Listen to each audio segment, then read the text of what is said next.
ከ1365 ቀን ኢትዮጵያ ውስጥ እንግዲህ የባህል ልብስ በመልበስ ነው የምትታወቀው። ይሄ ኢትዮጵያዊ ሴታችን ሆያ ሆየው አገላለጽ ላይ ግን እጅግ ስህተት አለ። ጣይቱ ሆቴል እና በታላቁ ቤተመንግስት ቅኔ እንዲዘረፍ፣ በታላቁ ቤተመንግስት ሆያ ሆየ እንድንጫወት፣ በዚሁ በምዬ ቤተመንግስት ጅራፍ እንዲጮህ የእቴጌ ጣይቱ የምዬ ምኒልክ ልደት የፊታውራሪ ገበየሁ ልደት የሚከበረው ነሐሴ 12 ነው። ከደስታ የተነሳ እንባ ያመጣሉ።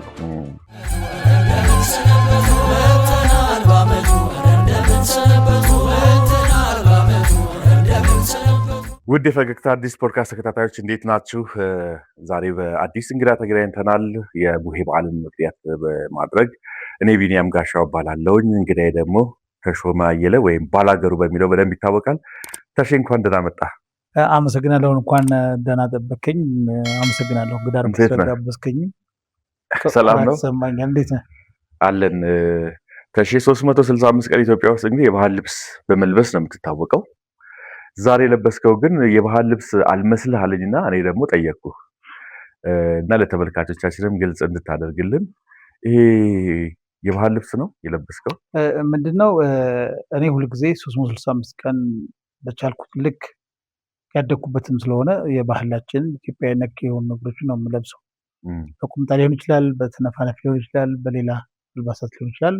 የምጠቀማቸው እነዚህን የእኛን የራሳችን ወርቆች ዛሬ የጠየቀኝ ይህም የኛ ልጆች የኛ ሸማኔዎች የሰሩት። ይህንኛው ትንሽ ግር ያሰኘክ ብዙ ጊዜ ሀበሻ ልብስ ተብሎ የሚታስበው ነጭ ብቻ በነጭ እንደዚህ ብለን ስለምናስበው ነው ይመስለኛል ጥያቄ። ይህንኛውም በኢትዮጵያ ጥጥ፣ በኢትዮጵያኖች ማሽን፣ በኢትዮጵያኖች የተሰራ እዚሁ ሀገር በቀል ግን ከውጭዎቹ ካመረቱት እጅግ በተሻለ በፈለግነው ቀለምና በፈለግነው ከለር ሀገራችን ማምረት እንደምችል እኛ እንልበስ እንጂ የኛ ፍላጎት ይኖር እንጂ ለአዘቦት ልብስ ለስራ ልብስ እንዲሆን ከማድረግ አንጻር የተደረገ ነው እንጂ የኢትዮጵያ ሰራሽነት እንግዲህ አለባበሱም ይህም ተነፋነፍ ነው ወይ ደግሞ ባታነቅ ወይም ደግሞ ተፈሪ ሱሪ ወይም ደግሞ ወንጨሬ እንደዚህ አካባቢው ይጠራል እና የኢትዮጵያን ልጆች ያረፈበት ያለ ሰፋፉም ስሪቱም ኢትዮጵያዊ ነው። ለስራ እንዲመች ተደርጎ ለስራ ለማንኛውም ጊዜ ስራ ይመቻል። ብዙ ጊዜ ምክንያት እናበዛለን ወንድሜ። ምክንያታችን ምንድነው? ለስራ አይመቸንም፣ ለስራ አይሆንም። ልክ ነው። ነጭ ስትሆን ለስራ አይመችም። ግን ምክንያት ጭቃ የምናቦካ ከሆነ ግንባታ ላይ ከሆነን ልክ ነው፣ ለስራ አይመችም። ግን ቢሮ ላይ ቢለበስ ለምንድን ነው ለስራ የማይመችው? እኔ ግን እንዴት ነው የምረዳው? አሁን እኔ ዛሬ የዚህም አንተ ስለሆንክ እንግዲህ የሀገር ባህል ልብስ ለብሼ ይመጥቻለሁ እና ብዙ ሰው አንዳንዴ ለብሳለሁ። እኔም ምን አለ ዛሬ ይላል ሰው፣ ሰርግ አለብህ ወይ በዓል አለብህ የሆነ ደስ የሚል እንትን ውስጥ ሙድ ውስጥ ስትሆን የሚለበስ ልብስ አድርጎ የማሰብ ልዩ ክብር የመስጠት ነገር አለ። አንድ ሰው አሁን ደስ ሲለው ክርስትና፣ ሰርግ፣ ልደት የመሳሰሉት ነገር ሲኖርበት ወይም ደግሞ የተለየ ክብር የሚሰጠው በዓል ሲኖርበት ነው የሀገር ባህል ልብስ የሚለብሰው። በዚህ መልኩ ለሀገራችን ባህል ልዩ ቦታና እውቅና ሰጥተናል ብዬም አምናለሁኝ። አሁን እናቶቻችን በጣም የሚያምር የሀገር ባህል ልብስ ለብሰው ጥለቱ ያማረ አለባበሱ ፀጉራቸውን ምናምን ሰርተው ሲሄዱ የሚሄዱበትን ቦታ መገመት እንችላለን። በቃ ደስ የሚል ቦታ እየሄዱ ነው። ወይ ሰርግ አለባቸው ወይ ደግሞ ልደት አለባቸው፣ እንደዚህ ክርስትና የመሳሰሉት ነገሮች አሉባቸው ብለን ነው የምናስበው። ሁልጊዜ እንደዛ ቢለበስ ምናልባት ለነዛ ቀናትም ትኩረት ላንሰጥ እንችላለን ብዬ አምናለሁኝ እና በእርግጥ ሁልጊዜ ደግሞ እንዳንተ መልበሱ ጥሩ ነው። የሀገር ባህላችንን በደንብም አስተዋውቀሃል። እሱ ላይ ወደኋላ እንመለስበታለን። ባላገሩ አስጎብኚ ድርጅት ያንተ ነው፣ በደንብ ይታወቃል። ባላገሩ አስጎብኚ ድርጅት መላው ኢትዮጵያን በመዞር ብዙ የሀገራችንን ቦታዎች አይተሃል። ከሰሜን እስከ ደቡብ ከምዕራብ እስከ ምስራቅ ያሉትን ቦታዎች በሙሉ አካልሃል። ብዙ የገረሙ ያስደነቁ ባህሎች፣ ወጎች፣ ቦታዎች አሉ። ስለነሱም እናነሳሳለን ወደኋላ ላይ። ሌሎችም ደግሞ በሀገር ደረጃም የምታስባቸው ሀሳቦችም እንዳሉ አውቃለሁኝ። መጽሐፍም አለ አንድ ሆነው ተገኙ የሚል ቆንጆ መጽሐፍ አዘጋጅተሃል። ስለ መጽሐፍም እንነጋገራለን ዛሬ። ግን ብናስቀድም ደስ የሚለኝ ቡሄ ወቅት ላይ ስለምንገኝ ስለ ቡሄ ነው። ከቡሄ እንጀምርና ቡሄ ላለፉት 15 ዓመታት አካባቢ ታላቁ የጣይቱ ሆቴል የእቴጌ ጣይቱ ሆቴል ቢሮህም እዛ ነው ያለው። ትልቅ ፕሮግራም አዘጋጅተህ ባህሉን ለማስተዋወቅ ሙልሙል ዳቦ እንዴት እንደሚጋገር ሙልሙል ዳቦ አቅርበ ሌሎችም ስነስርዓቶችን አካሂደ የጅራፍ ማጮ የችቦ ማብራት ስነስርዓት ያለው ፕሮግራም ታካሂድ ነበረ። በቴሌቪዥንም ይተላለፍ ነበረ። ሌሎችም ደግሞ በተለያዩ ዓለም ላይ ያሉ ሰዎች ቢያንስ ስለ ቡሄ በዓል እንዲያውቁ እንዲረዱ ባህላዊ ታሪካዊ አመጣጡን ወደፊትም ደግሞ ወጣቶች እንዲያስቀጥሉ ታደርግ ነበረ። አሁን ላይ ትንሽ ቀዝቀዝ ያለ ይመስለኛል። አለ ወይ ዘንድሮስ ይከበራል ወይ? ከሱ እንጀምር። ጥሩ ጥያቄ ነው ያነሳው። መጀመሪያ በምስጋና መጀመር ይኖርብኛል። ካለፉት አንተም ወደ ሚዲያው ከጀመርክ ጀምሮ ይሄ እነዚህ ኩነቶች ይከወኑ ነበረ። ዋናው ያስጀመረን ሀሳቡ ምንድን ነው?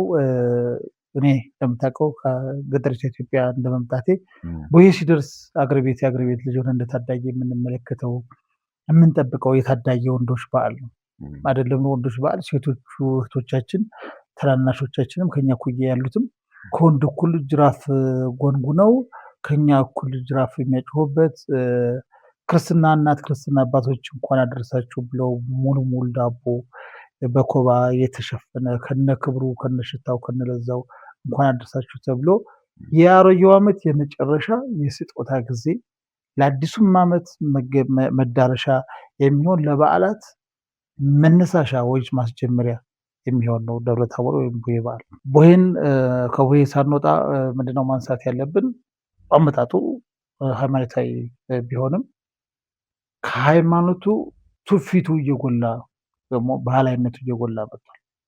ታዳጊዎች ገና ከበጋው ገና ከጠዋቱ ገና ከግንቦትና ሰኔ ጀምሮ የግራር ልጥ አካባቢው ያፈራውን ልጦች ተዘጋጅቶ ቃጫ እየተፋቀ እናቶችም ለቡሄ የሚሆነው ዳቦ በጥንቃቄ ተፈትጎ ደርቆ ብዙ ዱቄቱ ተዘጋጅቶ የክርስትና ልጆቻችንን እንኳን አደረሳችሁ ብለው የሚባረኩበት ልጆችም በናፍቆት የሚጠብቁት ታዳጊዎች ይሄንን ልጥ ጎንጉነን በ3 4 ተሬት ቋድ የሚባል ጉንጉን የሚባል ገመድ የሚባል የጅራፍ ዝግጅቶች አሉ።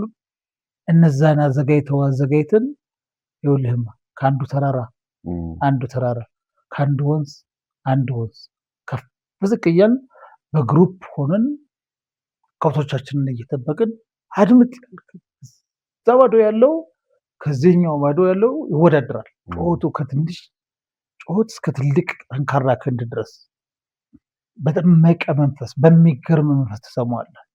ይህንን የጅራፍ ጩኸት ሲሰሙ ወላጆች የክረምቱን መገባደድ ነው።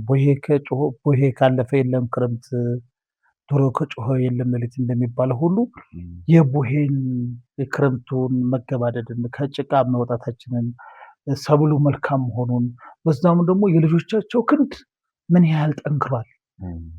ይሄ የማን ልጅ ነው በዚህ ልክ የሚያጮኸው? ጎረመሰ ደረሰ ለማህበረሰቡ መከታ ሊሆን ለቤተሰቡ መከታ ሊሆን ሊያጭ እርፉን ሊጨብጥ ምንሽሩን አንስቶ ሀገሩን ሊጠብቅ እጁ ጠንክሯል ብሎ ማህበረሰቡ ይገመግማል። እና ልክ እንደዛኛው ልጅ በጣም ትልቅ ድምፅ ከሚያወጣው አቁም በደረሰው ፈርጠም ባለው ታዳጊ ስር ያለነው ህፃናትም ደግሞ ልክ እንደሱ ከፍ ብሎ እንዲጮህልን ከፍ ብሎ እንዲሰማልን እናቴ ደርሻለሁ አባቴ የኔን ሰማሽው የኔን ሰማው ብሎ የጅራፉን ጩኸት የምንወዳደርበት የጅራፍ ግርፊያ ከአንዱ ማዶ እና ከአንዱ መንደር ይመጣና የጅራፍ ግጥሚያ ይከናወናል። ያም ደግሞ አንዱ የማህበረሰባችን እሴት ነው። ከተሸነፈ ይወገዛል ወይም ደግሞ መበሻሸቅ በሆታው በግጥሙ የመበሻሸቅ ሁኔታዎች አሉና ትልቅ እሴት ነው። እኔ ከዛ ማህበረሰብ ስለመጣው ወደ አዲስ አበባ በመጣበት ጊዜ ልጆቹን አደንቃለሁ። ቀኑን አስታውሰው ሆያ ሆዬ ይጫወታሉ። ቆርኪ ደርድረው እንደዚህ ክሽ የሚል ነገር ሰርተው ማስታወሳቸውን አደንቃለሁ። ግጥሙን ስንመለከተው ግን ስጋት አለ። እኛ የትልቅ ሀገር ብዙ የሰራን ሰዎች አያቶቻችንን ስንመለከት ያልሆነን ሆነ ማለት አይቻልም። አርሶ አደር ነው፣ ወታደር ነው፣ ሐኪም ነው፣ አስተማሪ። ሁሉም በሙያው ነው መወደስ ያለበት፣ በሙያው ነው በሙያው ነው መከበር ያለበት። እኔ አርሶ አደር ልጅ ነኝ። በአርሶ አደርነቴ በአምራችነቴ ልወደስ እችላለሁ በስራዬ። ሐኪሙም በሕክምና መምህሩን በመምህርነቱ መምህሩን ሐኪም ነህ፣ ሐኪሙን ወታደር ነህ፣ ወታደሩን እከሌ ነህ ብሎ ማለት የተመሰቃቀለ የተደበላለቀ ትርጉም ስለሚሰጥ ለስጦታውንም ያሳንሳል። በነገራችን ላይ ያልሆንከውን እኔ አሁን ከኔ እናንተ ስንተያይ አንተ ስልክክ ያልክ ቆንጆ በጣም ቆንጆ ከለር ያለክ ምናምን፣ እኔ ጋር ስትመጣ ደግሞ ወንዳ ወንድ ጎረድረድ ያለ ግን የአንበሳ አይነት ሞገስ አይመስልም እንዴ? ስለዚህ እኔን አሁን ቆንጆ አፍንጫ ምናምን ቢለኝ ይሄ ስድብ እንጂ ሞገሳ ሊሆን አይችልም። በቂ ስጦታም ልሰጠው አልችልም። ስለዚህ ትክክለኛው ነገር እየያዘ አልነበርም። ሌላው የምንሰጣቸው ስጦታዎች ግን እዚህ ላይ ያስገረመህ አለ? አሁን አንተ ቤት መጥቶ ሊሆን ይችላል ወይም የሰማኸው እነዚህ ልጆች ሆያ ሆዬ እያሉ ያልጠበቀው ግጥም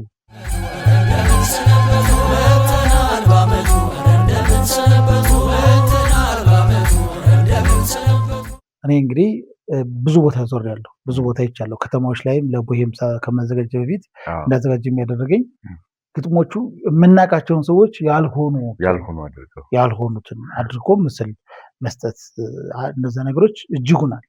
ወይ እንደምኞትም ሊሆን አይችልም፣ በምኞት ሊሆን አይችልም።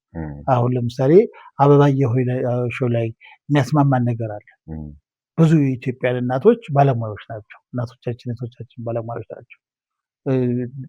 ስለ ዶሮ ቢወራ ያስማማል። ስለ ዶሮ ወጡ፣ ስለ ጠጁ፣ ስለ ጠላው፣ ስለ ሙያ ቢወራ ያስማማል። ለሁሉም ቤት እናት አለች፣ ሁሉም ቤት እህት አለች፣ ሁሉም ቤት አክስት አለች። ሁሉም ቤት ይሄ ኢትዮጵያዊ ሴታችን በዚህ ላይ ማለት ይቻላል። አበባየሁ እህቶቻችን ሲሉ በዛ ልክ ይገልጹታል። ሆያ ሆዬው አገላለጽ ላይ ግን እጅግ ስህተት አለው። ይሸታል እንደዚህ ይሸታል እንደዚህ ብሎ የሚገጠመው ግጥም ከጠጅ ጋራ፣ ከዶሮ ጋራ፣ ከዳቦ ጋራ፣ ከሙያ ጋራ ተያይዞ ይሄ ሁሉም ቤት ስላለ ችግር የለም። ያልሆኑ ግጥሞች ግን ሊያበሳጩም ይችላሉ። አንዳንድ አባቶች እንዲያውም ያልሆኑትም እንዲያውም ትልቅ አባቶች በክብራቸው አይደራደሩም። እንብት ነግረን ደስ ይለናል። ከሰማው ያበሳጨ ብዙ አሁን የባህላዊ አለ፣ የሀገር ቤቱ አለ። አነጻጽረን እንድትነግረኝ ፈልጌ ነው። የሀገር ቤት ምን ይባላል እዛ? እዚህ ደግሞ መጥቶ ያበሳጨ የትኛው ነው? የኔማ ከሀገር ቤቱ እንዲፈታልህ ወይ ደግሞ እጁ እንዲለቅልህ ወይ ደግሞ ሳይሳሳ ወደ ቦታው እህል ይዞ እንዲወጣልህ ወይም ደግሞ ሙክት እንዲሰጥ ከተፈለገ መጀመሪያውኑ ሲኬድ ቤቱ የተጠና ነው፣ ቤቱ የታወቀ ነው። ከፍ ያለ አርሶ አደር ሲሆን እኔማ እከሌ የሰጠኝ ሙክት ባለጭማ ነው ባለምልክት የዛሬ ዓመቱን አስታውሶ የዛሬ 2 ዓመቱን አስታውሶ ዛሬም እንዲደግማቸው አርሶ አደርነቱ የኔማ እከሊት ስሟ ተጠርቶ የፈተለችው የሸረሪት ድር አስመሰለችው ፈታይ መሆኗን ፈታ አልባሽ መሆኗን ለባሏ ክብር መሆኗን እውነታ ነው። እማትፈትለውም ግን ፈተለች ካልናት ስህተት ነው። ገልቷን ባለሙያ አድርጎ ማለት ባለሙያ ያልሆነችው እንዝርት አንስታ የማታውቀው እንዝርት ወደ ግራ ይዙር ወደ ቀኝ ይዙር ገና ነክታ የማታውቀውን ስለ ፈታይነቷ የማከሊት የፈተለችው የሸሪት ድር አስመሰለችው ሸማኔ ጠፍቶ ማርያም ሰራችው እንደዚህ አይነት ነገሮች ዘግናኝ ናቸው። ይሄ ከማዝናናት ወይ ደግሞ ከማወደስ ወይ ደግሞ እንኳን አደረሳችሁ ከማለት አንጻር ሲታይ ስድብም ሊሆን ይችላል። በነገራችን ላይ እነዚህ ነገሮች አሁን ሚዲያዎች በተፈጠረበት ጊዜ ይህንን ጉድለት ይህንን ብለን እናነሳለን አይደለም። በዛን ጊዜ ምንም ባልተፈጠረበት ጊዜ እነዚህ ነገሮች ሰነፍ አርሶ አደርም ይወቀስበታል፣ ሰነፍ ሴትም ትወቀስበታለች፣ ትሞገስበታለች። ይሞገስበታል። ስለዚህ ሰነፍ በምን ጊዜም ክብር የለው። ከሙገሳ ውጭ ለትችትም ትጠቀምበታለህ። የሆነ የማይሰጥም ከሆነ የማይሰጠውን እንደማይሰጥ ትነግረዋለህ። የማያርስ ከሆነ እንደማያርስም ትነግረዋለህ። ላይሰጥህ ይችላል። የፈለክበትን ሄድራር እንኳን አድርሳችሁ ብለህ ስትል ላይሰጥህ ይችላል። ከመናገር ግን አትቆጠብም። ይህን ተናግረሃል ተብለህ አትወቀስም። ምክንያቱም እነዚህ ወጣቶች ታዳጊዎች ናቸው። የሰሙት ነገር አለ። ጎበዝ ነው፣ ሀገር ሲወረር ይዘምታል፣ ዘማች ነው፣ ወታደር ነው፣ ልጁ ወታደር ነው፣ ልጁ እንደዚህ ነው። ምክንያቱም ከቤተሰብ እየተወራ እያደገ የመጣ ወደፊት ያለ ማህበረሰቡን ያነቃቃል። ስለዚህ ለከሌ እኮ እንደዚህ የተገጠመለት፣ እረኞች እኮ እንደዚህ ያሉት፣ እረኞችም ሰደቡት ይባላል። ስለዚህ ይህ እሴት ትልቅ ነው እና ወደ ከተማ ስንመጣ ፍጹም ልክ ነው። ምናልባት የከሌ ቤት ብለው የማያውቁት ከሆነ ሊያደርጉ የሚችሉት ሐኪም ይሁን ዶክተር ይሁን ስለማያውቁ የሚያውቁትን ግጥም ነው ሊደረድሩ የሚችሉት። ስጦታው ደግሞ ዳቦ ነው፣ ገንዘብ አይደለም፣ ዳቦ ነው፣ ከነኮባው ነው። ሲገለጥ ሽታው በራሱ ገና በሩቅ ሳንቲም አይሰጥም። ከተሰጠስ ልጆቹ ምን ላይ ነው የሚያውሉት? እና እነዚህ ነገሮች በጣም እንትን ያሳስቡኝ ነበረ እና ወይም በአዲስ አበባ በከተማ ለምን ፕሮግራም መስራት አንችልም የሚል እሳቤ ጀምርን። ጣይቱ ሆቴል እና በታላቁ ቤተመንግስት በታላቁ ፕሬዚደንት ግርማ ወልደ ጊዮርጊስ በነበሩበት ነፍሳቸውን ይማርልን፣ በአጸደ ገነት ያኑርልን። በእውነት በጣም በዛን ጊዜ በኢህአዴግ ዘመነ መንግስት ነው። ስለ ባህል አንስተህ ጅራፍ አዲስ አበባ ላይ ማጮህ መተኮስ የማይታሰብ ተብሎ የሚገመት ነው እና እኔ ወንድምህ ደግሞ ከጀርባዬ ምንም የለም። ኢትዮጵያዊነትና ኢትዮጵያ ነች። በቃ የምትናፍቀኝ ባህል ነው፣ የምትናፍቀኝ ኢትዮጵያ ነች። ከፍ አድርጌ ማስተዋወቅ ነው ፈልገው። ደብዳቤ የፌዴራል ባህልና ቱሪዝም አቀረብኩኝ። የገመትኩትም ነበረ እና ስማቸውን እዚህ ጋር የማንጠቅሰው የባህልና ቱሪዝም አዲስ አበባ ላይ የነበሩ አንድ ወንድማችን አይ ይህ ነገር እኮ ጅራፍ ከተማ ስለሆነ አይጮህም፣ ይጮሃል። ለምንድን ነው የማይጮኸው? አውቃችሁታል። መንግስት ካወቀው መድፍ ይተኮስ የለም ወይ? መድፍ የሚተኮስበት ቀን የአድዋ ጠዋት መድፍ ይተኮሳል። በዓል አዲስ ዓመት መድፍ ይተኮሳል።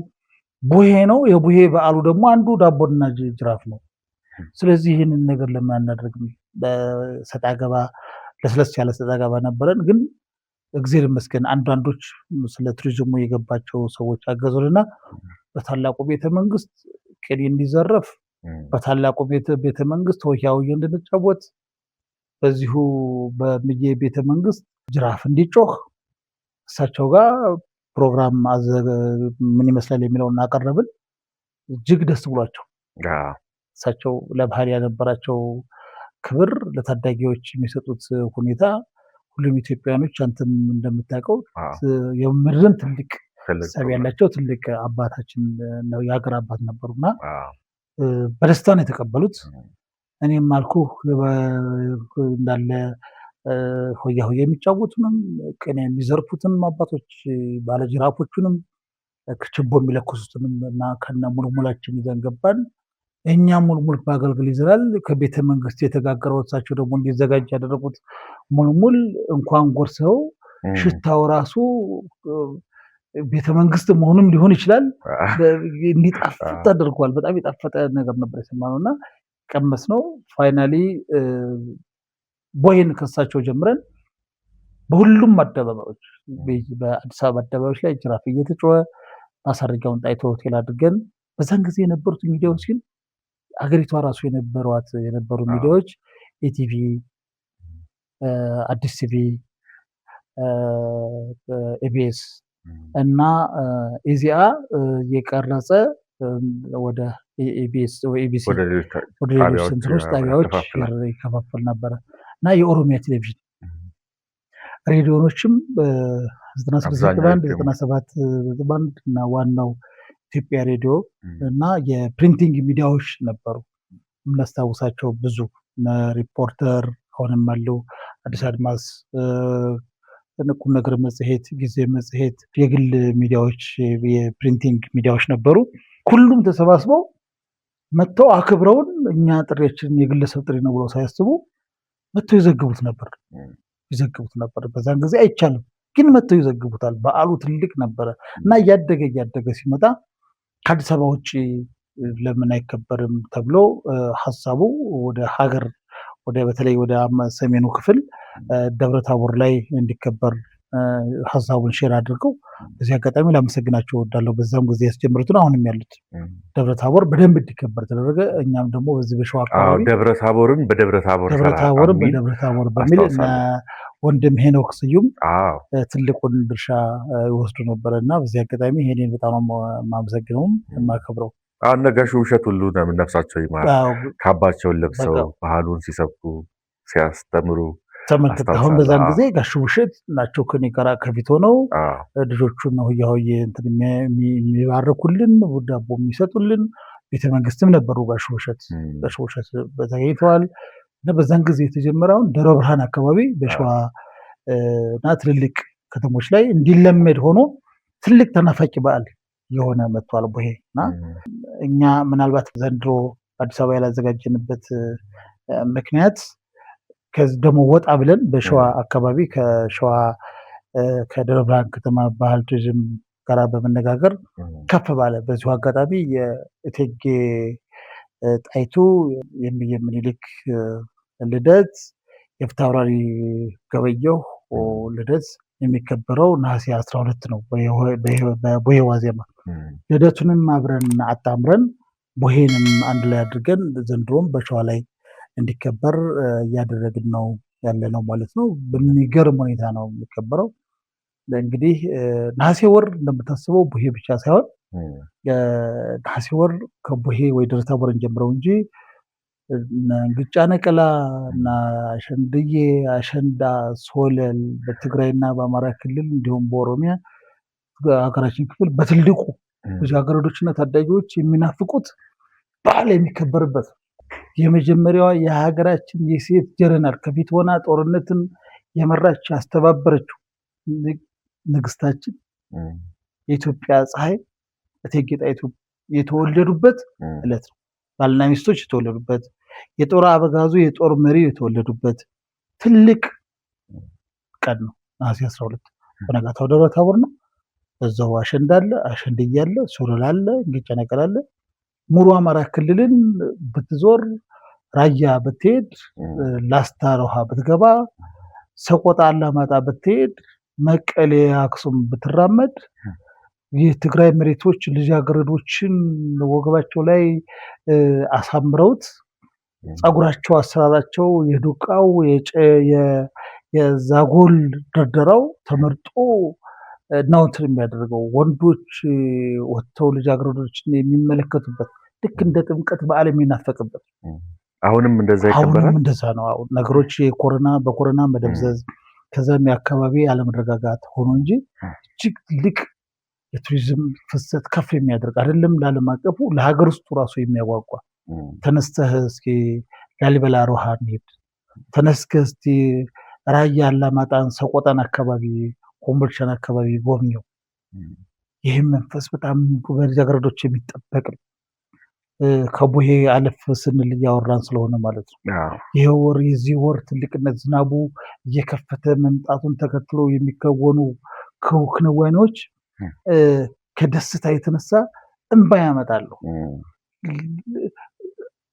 እንደው ዝም ብለህ ስትመለከታቸው ልጃገረዶች የሚጠብቁት የሚጓጉት በዓል ነው። አለባበሳቸው፣ የፀጉር አሰራራቸው፣ የሚጌጡበት መንገድ፣ ዜማ የሚወጣው ዜማ ታዲያ ዞር ብለው በዙሪያቸው ያለውን ጉብልም በዛው ደግሞ አይት አድርገው የሚመለሱት አጅሬም ደግሞ ጋሽ ጎረምሳም የማን ልጅ ነች ማነች የመጣችው ብሎ የሚመለከትበት እና እሴቶቻችን ከፍ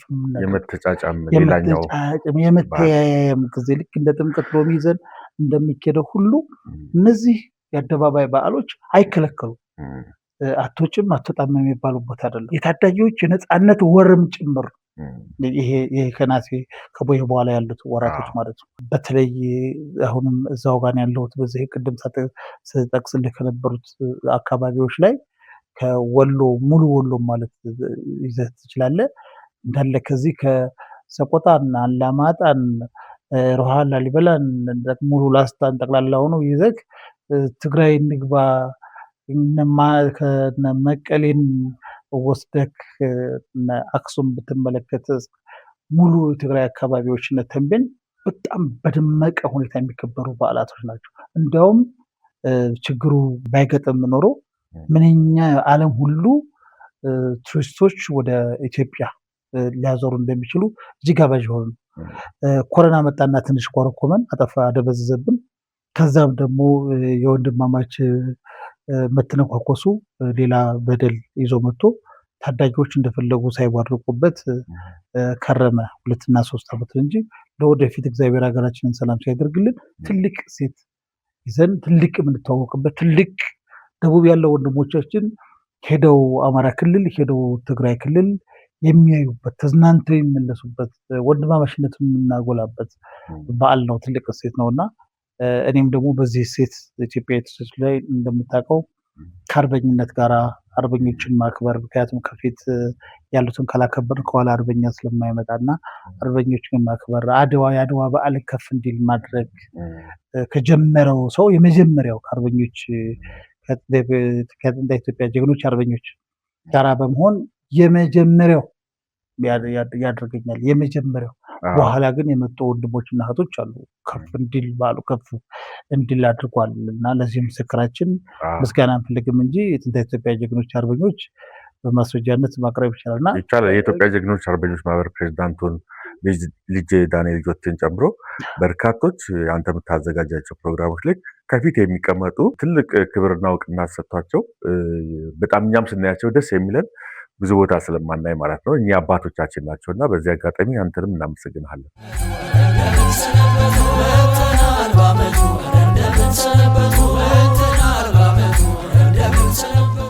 የጥንት ኢትዮጵያ ጀግኖች አርበኞችን ስናነሳ አባይ ግድብ መሰረት ድንጋይ ተጣለ ሲባል አንድ አባት መጡ እኔ ጋ እና አድዋን አከብረን ምሳውን ሊጋብዛቸዋለሁ የተወሰኑት ጣይቱ ሆቴል ምሳ እየበላን ምሳ ይቅርብኛል ልጅ ባላገሩ ምሳ ይቅርብኛል አባይ ላይ መሰረት ድንጋይ ተቀመጣሉ።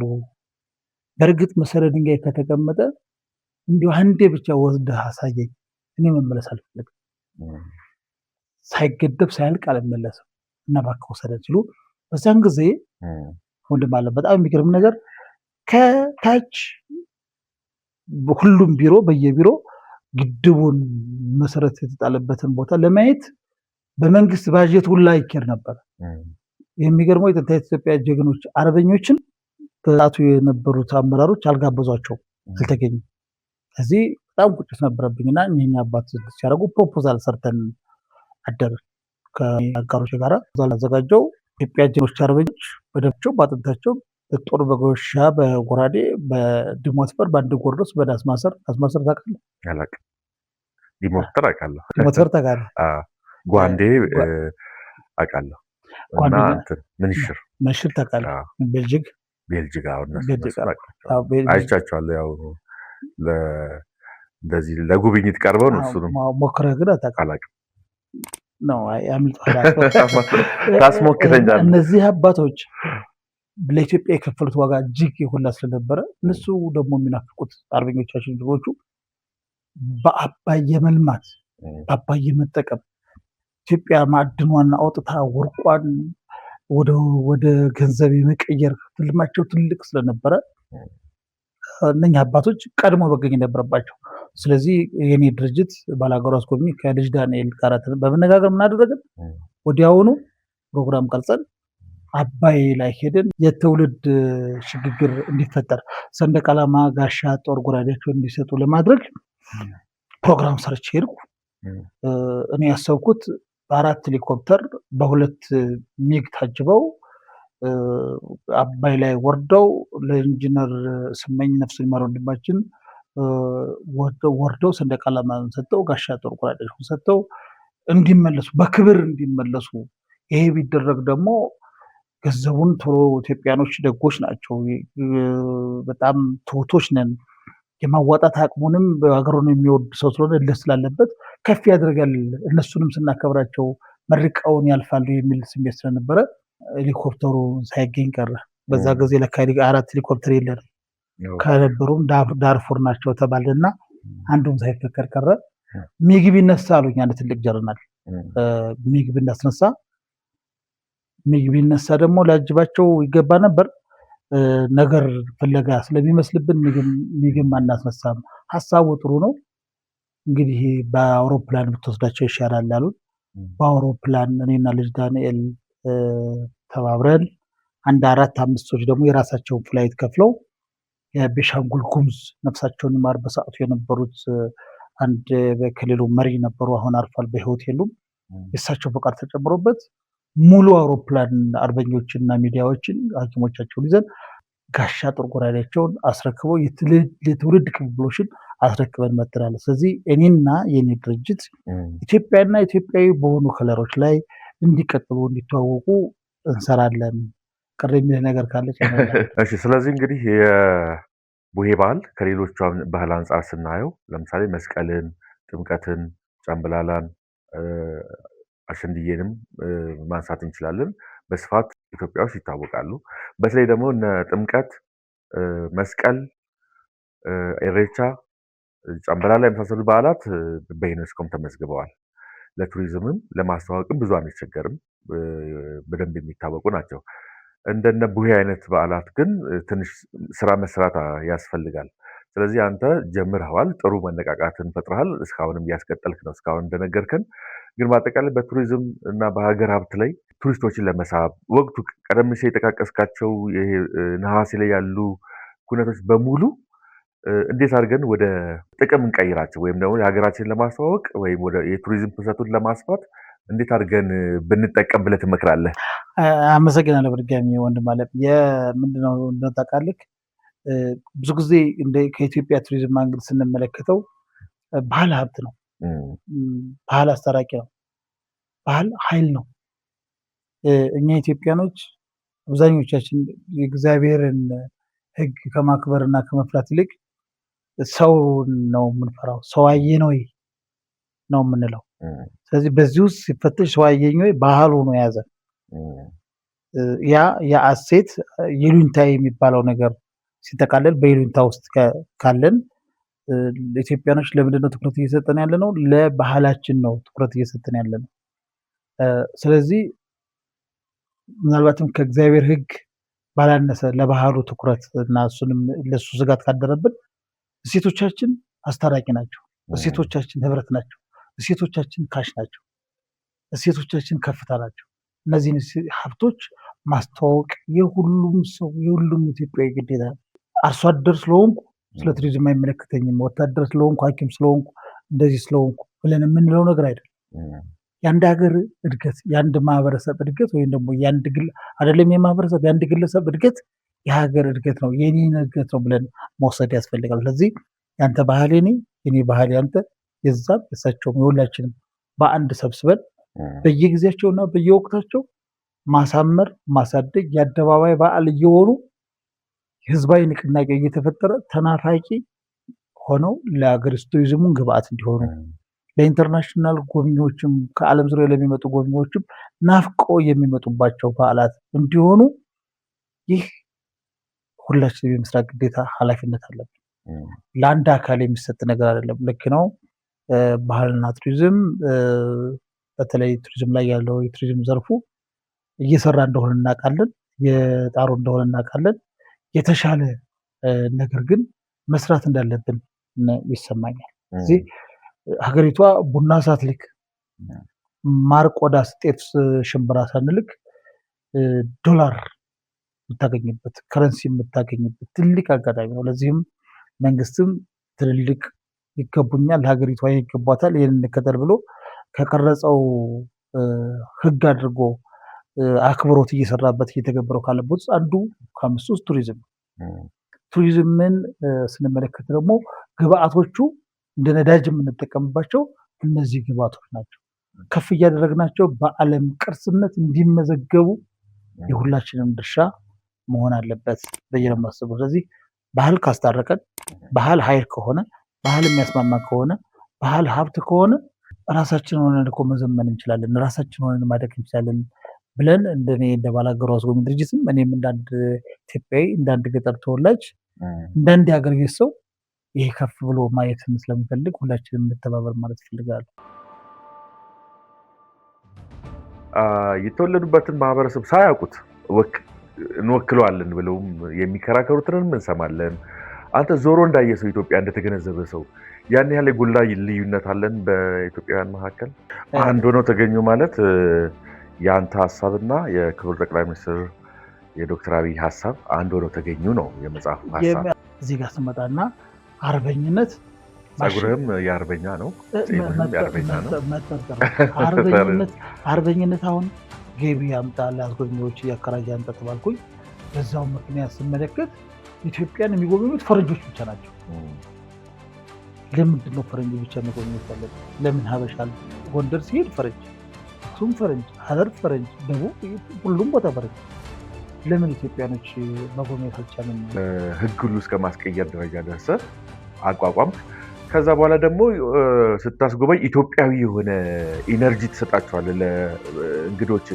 ካለኔ ፍቃድ ላውም ፍቃድም አያስፈልገውም። የኢትዮጵያን አፈር መንካት መቅመስ ይቻላል። አፈሩ ማሽተት፣ ድንጋይ ማንሳት ማሽተት ይቻላል። ወደ ቦርሳ ማድረግ አይቻልም። እየፎከሩ ነው እንጂ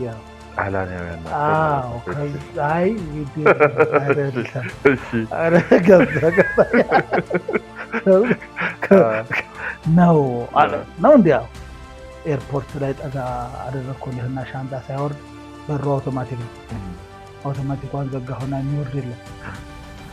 ተነሳውልህ ጎራዴን አስቀምጫለሁ፣ ፍተሻ ስላለ ከዘራለችኝ አልቆ ዘረባ እዛ ኤርፖርት ማነው ወንዱ አልኩኝ።